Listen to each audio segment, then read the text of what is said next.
வந்துட்டே ஹாய்! இனி காலை வணக்கம். எல்லாரும் என்ன பண்றீங்க? சாப்பிட்டீங்களா? என்ன சாப்பாடு? நான் வந்து நேத்து வச்ச ரசம், நேத்து செஞ்ச சாப்பாடு சாப்பிட்டேன். பழைய சாதமும், பழைய ரசமும் சாப்பிட்டேன்.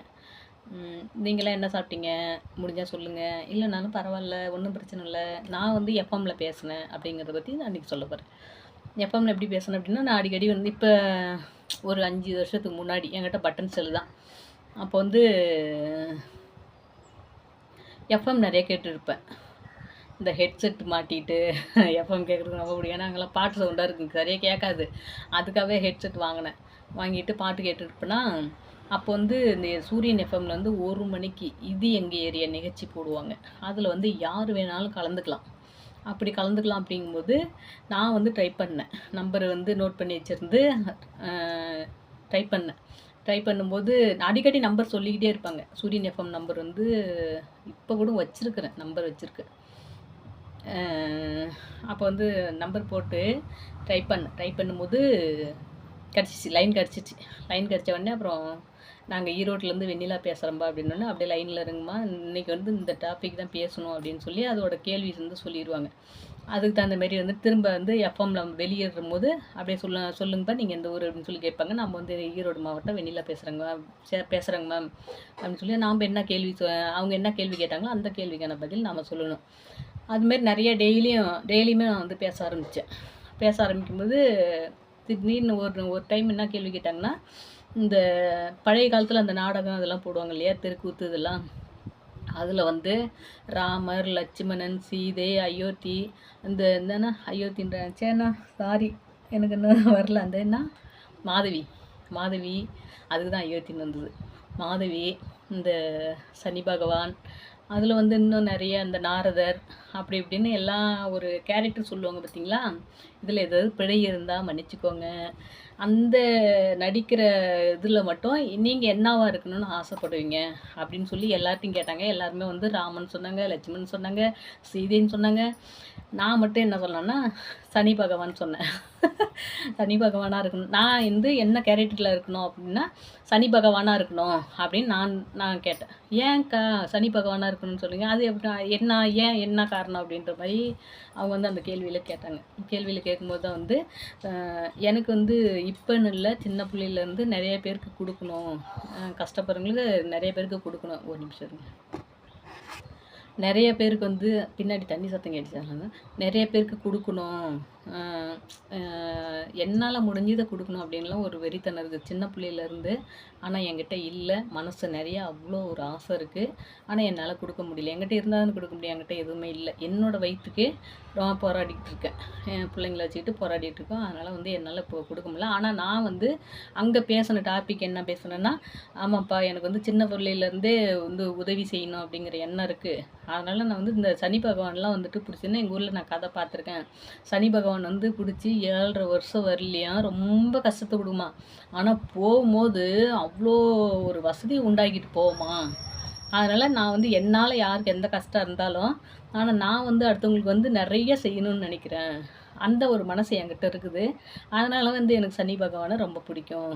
அவர் கொடுக்குற கஷ்டங்களை விட அவர் திரும்ப போகும்போது கொடுத்துட்டு போகிற வசதி, அது வந்து அடுத்தவங்களுக்கு பயன்படணும் அப்படிங்கிறதுக்காக நான் வந்து சனி பகவானாக இருக்கணும்னு ஆசைப்பட்றேன். எனக்கு கேரக்டர்னு இருந்தால் சனி பகவான் கேரக்டர் ரொம்ப பிடிக்கும் அப்படின்னு சொல்லியிருந்தேன். உடனே ஹாப்பி. பரவாயில்லைங்கக்கா இப்படி பேசுகிறீங்க. சனி பகவான் வந்து நிறைய பேருக்கு பிடிக்காது.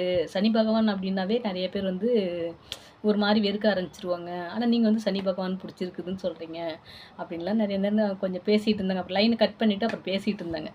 பேசிட்டு ஆமாப்பா, அப்புறம் அவங்ககிட்ட பர்சனலாகவும் அப்படி தான் சொன்னேன். எனக்கு வந்து எல்லாருமே கொடுக்கணுன்ற மனசு வந்து சின்ன பிள்ளையிலேருந்தே இருக்குப்பா, ஆனால் என்கிட்ட இல்லை.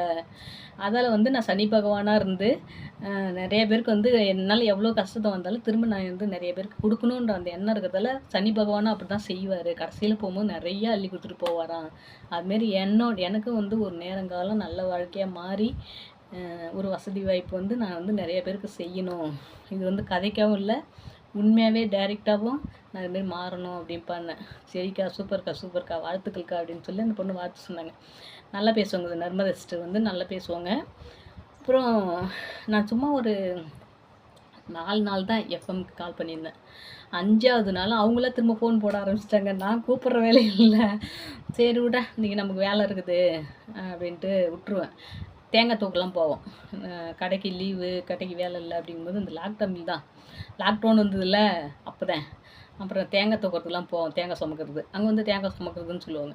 தேங்காய் சுமக்கிறது அப்படின்னா, மரத்துல ஏறி இப்போ தோப்பா வச்சிருக்கிறவங்கலாம் தேங்காய் அறுத்து போட்டுருவாங்க இல்லையா? அதெல்லாம் ஒரு 10 ஆள் கூலி ஆள் வச்சு, அந்த தேங்காயெல்லாம் பெரிய பெரிய கூடையில ஒரு 20 தேங்காய், 10 தேங்காய் இப்படிலாம் போட்டு, அது தலை மேல சுமந்துட்டு வந்து அந்த களத்துல வந்து கொட்டணும்.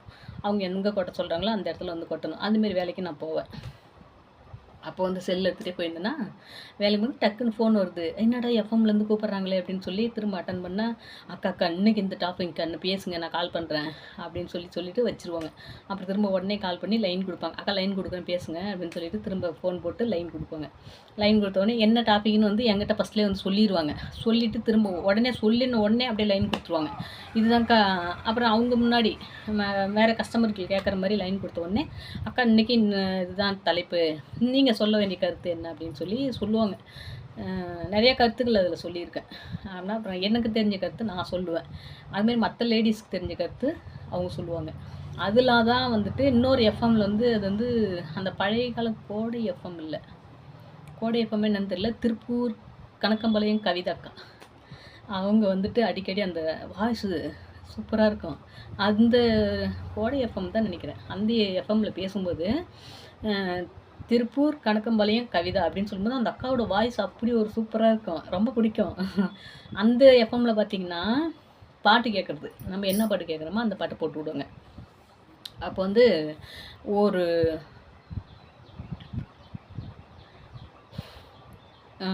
ஒரு நாளைக்கு வந்து 2 மாவட்டம் சொல்லுவாங்க. ஈரோடு, திருவாரூர் மாவட்டம். அதுதான் ஞாபகம் இருக்குது. திருவாரூர் மாவட்டம்னு சொல்லுவாங்கன்னு நினைக்கிறேன். ஈரோடு, திருவாரூர் மாவட்டம் அப்படின்னு சொல்லுவாங்களா? அப்போ வந்து ஈரோடு மாவட்டங்கும்போது நான் வருவேன். திருப்பூர் மாவட்டங்கும்போது கவிதாக்கா வந்து பேசுவாங்க. கவிதாக்காவுக்கு வந்து என்ன அதிகமாக தெரியாது. எனக்கு வந்து கவிதாக்காவோட வாய்ஸ் ரொம்ப பிடிக்கும். இது ஃபோனுன்னு எடுத்த உடனே, சார் திருப்பூர் கணக்கம்பாளையம் கவிதா பேசுகிறேன் அப்படின்னு சொல்லுவாங்க. அந்த அக்கா இன்னும் சூப்பராக பேசுவாங்க. அந்த அக்காவோட நான் கான்டாக்ட்லாம் வச்சுக்கிட்டேன். அப்புறம் வந்து அந்த அக்காவோட எப்படி கான்டாக்ட் கிடச்சிது அப்படின்னா, ஹோட்டல் கடையில் சப்ளையராக இருக்கும்போது தான் வேறு ஒரு இங்கே சித்தோட்டில் சப்ளையராக இருந்தேன். அப்போ வந்து அந்த திருப்பூர் கணக்கம்பாளையத்துலேருந்து கவிதாக்கா வீட்டுக்கு பக்கத்து வீட்டு அக்கா கடைக்கு சாப்பிட வந்திருந்தாங்க. அவங்க தானே எனக்கு தெரியாது. அப்போ வந்து கடையில் வந்து யாருமே ஆள் இல்லைங்கும்போது நானும் விஜய்னு ஒரு தம்பி, 2 விஜய் இருந்தானுங்க. சின்ன விஜய் நின்றுட்டான், பெரிய விஜய் இருந்தான். நானும் அந்த விஜய் பையன் மட்டும்தான். சர்வீஸ் பண்ணிவிட்டு நான் இலைய எடுத்துக்குவேன். சர்வீஸ் பண்ணிவிட்டு அவன் போய் பில்லு வாங்கிக்குவான். அப்புறம் அவன் எங்கேயாவது வெளியில் போயிட்டானா சர்வீஸும் பார்த்துக்குவேன், பில்லும் வாங்கிக்குவேன், இலையும் எடுத்துக்குவேன். இப்படிலாம் வேலை பார்த்துட்டு இருந்தேன். அந்த இடத்துல இப்போ நைட்டு பார்த்தீங்கன்னா 10:45 அந்த அக்கா சாப்பிட்டுருந்துங்க. இது என்ன உங்கள் கடையாம்மா அப்படின்னாங்க. இல்லைங்க்கா நான் வேலைக்கு வந்துருக்குறேங்க்கா அப்படின்னு. நைட்டு 10:45 லேடிஸ் நீங்கள் இவ்வளோ நேரம் இருக்கிறீங்க, நீங்கள் 2 பேர் தான் பார்க்குறீங்க, அக்காவும் தம்பிமா நீங்கள் 2 பேர் தான் வச்சு கடை நடத்துறீங்களா அப்படின்னாங்க. நாங்கள் வந்து வேலை செய்கிறோங்க்கா, அந்த தம்பி வேலை தான் செய்கிறேன், நானும் வேலை தான் செய்கிறேன். ஓனர் அண்ணா வந்து மேலே இருக்காங்க. அவங்க வந்து நைட்டு 7 மணி 8 மணிக்கு மேலே வரமாட்டாங்க. அப்புறம் கணக்கு முடிக்கிற நேரத்துக்கு வருவாங்க. அதுவரையும் நாங்கள் தான் எங்கள் கடை மாரி பார்த்துக்குவோம், நானும் அந்த தம்பி தான் பார்த்துக்குவோம் அப்படின்னு சொல்லியிருந்தேன். ஆளெல்லாம் இருந்துட்டாங்கக்கா, திடீர்னு நின்று போயிட்டாங்க. அதுக்காக கடையை மூடக்கூடாதுன்றதுக்காக நாங்கள் ஒரு நடத்திக்கிட்டு இருக்கிறோம் அப்படின்னு சொல்லுவோம். சொன்னோடனே அப்புறம் அந்த அக்கா என்ன பண்ணாங்க, திருப்பூர்னு சொன்னாங்க. அக்கா திருப்பூர் எந்த ஊருங்கக்கா அப்படின்னு. திருப்பூர் கணக்கம்பாளையம்னாங்க. ஆஹா கணக்கம்பாளையமா, கணக்கம்பாளையில் கவிதாக்கா தெரியுமா அப்படின்னு. தெரியுமே கவிதாக்கா தெரியுமே அப்படின்னாங்க. அப்புறம் பார்த்தா கவிதாக்கா வீட்டுக்கு பக்கத்து வீடு தான் எங்கள் வீடு அப்படிங்கிறாங்க. இட்லி சுட்டு விற்றுட்ருக்குறோம் நாங்கள். அவங்க வீட்டுக்கு பக்கத்து வீடே தான். ஆனால் இப்போ வந்து அவங்க வேறு வீட்டுக்கு போயிட்டாங்கன்னு. வேறு வீட்டுக்கு போயிட்டாங்கன்னா தெரியுங்களா உங்களுக்கு தெரியுமா அப்படின்னு. தெரியுங்கண்ணு, ஃபோன் நம்பர் கூட இருக்குது அப்படின்னு. அக்கா என்னோடய நம்பர் தரேன், நீங்கள் போய் அந்த அக்காட்ட கொடுங்க அப்படின்னு சொல்லி என்னோடய நம்பர் வந்து ஒரு சீட்டில் எழுதி கொடுத்து, கண்டிப்பாக அக்கா வந்து எஃப்எம்மில் வந்து அந்த அக்காவோட வாய்ஸ் வந்து என்னோடய ஃபேவரட் வாய்ஸு. அதுக்காகவே நான் திருப்பூர் மாவட்டம் வந்து அந்த அக்கா வருவாங்கன்னே நான் எதிர்பார்ப்பேன். ஒன்று ஃபஸ்ட் ஆளாக வருவாங்க, இல்லைக்கா 2வது ஆளாக வந்துடுவாங்க. அப்புறம் வந்து சீனிபாளையம் சோமசுந்தரன் அவரும் விடாமல் பேசுவார். சீனிபாளையம் ஈரோடு மாவட்டத்தில் தான் சீனிபாளையம் சோமசுந்தரன்னு பேசுவார். ஞாபகம் இருக்குது, நிறைய பேர் ஞாபகம் இருக்குது. அப்புறம் ராஜா டெய்லர்னு சொல்லி ஒரு அண்ணன் பேசுவார், நிறைய பேர் ஞாபகம் இருக்குது. ஆனால் பேர்லாம் டக்குன்னு மறந்து போயிடுது. என்னோடய நம்பர் எழுதி, கொஞ்சம் போர் அடிக்க மாதிரி தான் இருக்கும், அட்ஜஸ்ட் பண்ணி கேளுங்க. அப்புறம் ஃபோன் நம்பர்லாம் எழுதி அந்த அக்காட்ட கொடுத்த உடனே அந்த அக்கா போய் அந்த அக்காட்ட மீட் பண்ணி கொடுத்துருக்குறாங்க. உடனே கவிதாக்கா வந்து ஒரு வாரம் ஆயிடுச்சு நம்பர் கொடுத்து அவங்க திரும்ப எனக்கு கால் பண்ணுறதுக்கு. அப்புறம் திரும்ப கால் பண்ணேங்க. கால் பண்ணி நான் தாம்மா திருப்பூர் கனகம்பாளையம் கவிதா அப்படின்னு அந்த வாய்ஸ் எனக்கு பிடிக்குன்றதால அதே வாய்ஸில் எனக்கு ஃபோன் போட்டாங்க. ஐயோ! அக்கா நீங்களாக்கா நல்லா இருக்கீங்களா? எப்படி இருக்கீங்க? அப்படின்னா அப்புறம் அதுலேருந்து நான் உங்கள் வீட்டுக்கு போயிருக்கிறேன். அக்கா நான் உங்களை பார்க்கறதுக்கு ஒரு நாளைக்கு வரணுங்க்கா வீட்டுக்கு அப்படின்ட்டு. வயசானவங்க தான். ஒரே ஒரு பொண்ணு. அந்த அண்ணா வந்து தறி நெய்ஞ்சிட்டு இருக்கிறாரு. Super character. அந்த அக்காவும் சரி, அந்த அண்ணாவும் சரி சூப்பர் கேரக்டர். சரி சாமி நீங்கள் வரும்போது எனக்கு கால் பண்ணுங்கள். நான் அண்ணா விட்டு கூட்டிகிட்டு வந்தேன்னு சொல்லி அப்புறம் நான் போயிட்டு திருப்பூர்லேருந்து அது என்ன மேட்டுப்பாளையம் ஸ்டாப். மேட்டுப்பாளையத்தில் இறங்கி வெயிட் பண்ணிவிட்டு அந்த அக்காவுக்கு ஃபோன் பண்ணேன். அந்த அக்கா வந்து அந்த அண்ணனை அனுப்பிவிட்டாங்க. அந்த அண்ணன் வந்து என்னை கூட்டிகிட்டு போனார். காலையில் மத்தியானம் ஆயிடுச்சு. மத்தியானத்துலேருந்து சாயந்தரம் வரலையும் ஒரு 4 மணி வரலையும் பார்த்துட்டு அப்புறம் அவங்க டெய்லர் கடை வரலையும் கூட்டிகிட்டு போயிட்டு வந்தாங்க. அப்படியே அவங்க கூட ஹாப்பியாக போயிட்டு வந்தேன். போயிட்டு வந்துட்டு சாப்பிட்டுட்டு திரும்ப 5 மணி இருக்குன்னு நினைக்கிறேன். ஏன்னா அந்த அண்ணன் வந்து மேட்டுப்பாளையத்தில் வந்து பஸ் வச்சு விட்டாரு. அப்படி நான் வந்துட்டேன், ஈரோடுக்கு வந்துட்டேன். அவ்வளோதான். சூப்பர். எனக்கு வந்து எஃப்எம் மூலிமா ஒரு ஃப்ரெண்டு கவிதாக்கான்னு சொல்லி திருப்பூர் கனகம்பாளையம் கவிதா அப்படின்னாவே திருப்பூர்காரங்களுக்கு நிறைய பேருக்கு தெரியாதவங்க கூட அந்த அக்காவோட வாய்ஸ் சூப்பராக இருக்கும். எஃப்எம்மில் உங்களுக்கு தெரியல, எஃப்எம் கேட்டிங்கனாவே தெரியும். அந்த அக்கா தான். அந்த அக்காவுக்கு பார்த்திங்கன்னா இப்போ நாமளாம் எப்படி யூடியூப்பில் ரீச் ஆகிட்டு நிறைய பேர் தெரிஞ்சு வச்சுருக்கோம். அதேமாரி அந்த எஃப்எம்லேருந்து நிறையா பேர் அவங்க அப்பையிலேருந்தே எஃப்எம்மில் பேசியிருக்காங்களாம். பழைய ஃபேவரட்டால் அவங்க எஃப்எம்க்கு அவ்வளோ ஒரு சொந்த பந்தம் கிடச்சிருக்காங்க. அவங்க நிறைய ஸ்டேட்டஸ்லாம் வைப்பாங்க. இருக்குது அந்த அக்கா நம்பரே என்கிட்ட இருக்குது. இப்போ நாம் எப்படி யூடியூப்பில் ஒன்றா கலந்து எங்கள் வீட்டுக்கு விசேஷம் வாங்க, உங்கள் வீட்டுக்கு விசேஷம் வாங்கன்னு சொல்லி வீடியோ எடுத்து போடுறோம். அதேமாரி அவங்களுமே போயிட்டு எஃப்எம்மில் சம்மந்தப்பட்டவங்கள எல்லாருக்குமே கவிதாக்கா ரொம்ப பிடிக்கும். நல்லா பாசமாக பேசுவாங்க. அந்த கவிதாக்காவை சொல்லி கவிதாக்கா அந்த அண்ணன் எங்கே போனாலும் 2 பேருமே விட மாட்டாங்க. எந்த விசேஷமாக இருந்தாலும் சரிதான், எல்லார் வீட்டுக்கும் ஒரு மூத்த பொண்ணு மாரி கவிதாக்கா அவங்களை கூட்டிகிட்டு போயிடுவாங்க. அங்கே ஃபோட்டோ எடுக்கிறது, செல்ஃபி எடுக்கிறது, வீடியோ எடுக்கிறது அப்போல்லாம் வந்து எனக்கு நிறைய அனுப்பிவிடுவாங்க. இப்போ கொஞ்சம் நான் இடையில நான் கொஞ்சம் மன கஷ்டம் அவங்களுக்கு எனக்கும் கிடையாது. என்னோடய குடும்ப சூழ்நிலையிலும் கஷ்டத்துலேயும் நான் பேசாமல் இருக்கேன். அவ்வளோதான். மற்றபடி அந்த அக்காலாம் எங்கே போனாலும் சரி தான், ஏதோ பேச்சு சும்மா ஒரு ட்ராமா மாரி அடித்து பேச்சு நடத்துவாங்க. அந்த கூட எனக்கு வீடியோ எடுத்து அனுப்பிவிடுவாங்க. வெண்ணிலா நாங்கள் இன்றைக்கி இந்த ஊருக்கு போன வெண்ணிலா, நாங்கள் பேசின வெண்ணிலா, அந்த வீடியோ பாரேன் அப்படின்னு சொல்லி அனுப்பிவிடுவாங்க. ஃபோட்டோ அனுப்பிவிடுவாங்க. என்னென்ன ஃபோட்டோ எடுத்தாங்களோ அதெல்லாம் அனுப்பிவிடுவாங்க. இப்போவுமே வந்துட்டு நிறைய ஸ்டேட்டஸ் வைப்பாங்க. நான் ஒரு நாளைக்கு அந்த அக்காவோட ஸ்டேட்டஸ்லேருந்து வீடியோ ஸ்க்ரீன்ஷாட் எடுத்து நான் போஸ்ட் பண்ணி விடுறேன். சூப்பராக இருப்பாங்க அந்த அக்கா. நல்ல மனசு, நல்ல சொக்க தங்கம். ஒரே ஒரு பொண்ணு தான். அந்த பொண்ணுக்கு வந்து இன்னும் குழந்தை இல்லாமல் இருந்துச்சு. இப்போ வந்து குழந்தை இருக்கா என்னன்னு சொல்லி தெரியல. கான்டாக்ட் பண்ணணும், பேசணும். நம்பர் இருக்குது. கான்டாக்ட் பண்ணணும், பேசணும். என்னோடய கஷ்டத்தெல்லாம் சரி முடிச்சிட்ட பிறகு பேசலாமே. அப்பையிலேருந்து அந்த கட்ட கஷ்டத்தை தான் சொல்லிகிட்டு இருக்கிறேன். இப்போது இன்னும் அதிகம் கஷ்டத்தை தான் சொல்லணும். நம்ம நல்லா இருக்கிறோம் அப்படின்ற நினைக்க பேசிக்கலாம் அப்படின்ட்டு விட்டுட்டேன். இப்போ இடையில கூட என்னோடய ஸ்டேட்டஸை பார்த்தாங்க. நிறைய பாட்டு ஆக்ட் பண்ணி பாட்டு போட்டிருந்தல, அந்த ஸ்டேட்டஸை கூட பார்த்தாங்க. நான் தான் கால் பண்ணி பேசலை. அதுமாரி எஃப்எம் வாழ்க்கையே சூப்பராக போச்சு.